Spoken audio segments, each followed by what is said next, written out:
केंद्र की सरकार, भारतीय जनता पार्टी और उसके साथियों की सरकार जिस तरह से देश के लोकतांत्रिक परंपराओं का हनन कर रही है, ये भारत के इतिहास में कभी ऐसा नहीं हुआ। राजस्थान की घटना न सिर्फ राजस्थान बल्कि हिंदुस्तान के अलग अलग राज्यों में जहां पर बीजेपी शासित राज्य नहीं थे, वहां के मुख्यमंत्रियों को अपदस्थ किया, वहां की सरकारों को गिराया और जिस तरह से लोकतांत्रिक मूल्यों को बर्बाद किया, ये देश के हित में नहीं है। क्योंकि ये देश बाबा साहेब अम्बेडकर के संविधान, संसदीय परंपराओं के तहत ये देश चलता है। लेकिन राजस्थान में जिस तरह का खेल एक कांग्रेसी लीडर को तोड़कर बीजेपी कर रही है, उसमें वो कभी कामयाब नहीं होगी। राजस्थान की जनता और देश की जनता इसका जवाब केंद्र की सरकार को और वहां के गवर्नर को देगी। गवर्नर का काम है कि सरकार में क्या चल रहा है उसकी देखभाल करना, लेकिन संसदीय मूल्यों को कहीं कोई आंच ना पहुंचे उस पर उसे मदद करना।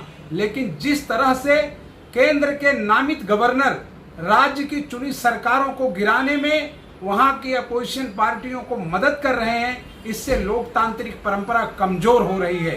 देश की जनता के साथ खिलवाड़ करना ठीक नहीं।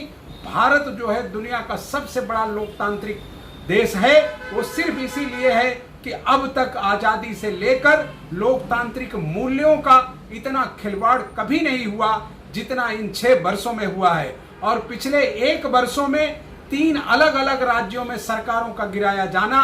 महाराष्ट्र में भी उन्होंने कोशिश किया, लेकिन महाराष्ट्र की महाविकास अघाड़ी ने जिस मजबूती के साथ एक साथ आकर अपने मूल्यों का बचाव किया, उसी तरह से निर्वाह करते हुए राजस्थान के मुख्यमंत्री गहलोत जी और वहां के चुने हुए सभी विधायक उनके साथ खड़े रहकर अपनी आज़ादी को, इस लोकतंत्र की परंपरा को और जनता द्वारा चुने गए अपने प्रतिनिधित्व को बचाने का काम किया है।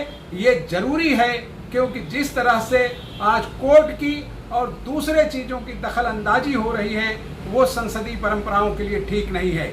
इसके अलावा भी देश में जहां गैर बीजेपी सरकारें हैं, उनको भी तकलीफ देने का काम केंद्र का गृह मंत्रालय और राज्य के गवर्नर्स कर रहे हैं। ये ठीक बात नहीं है।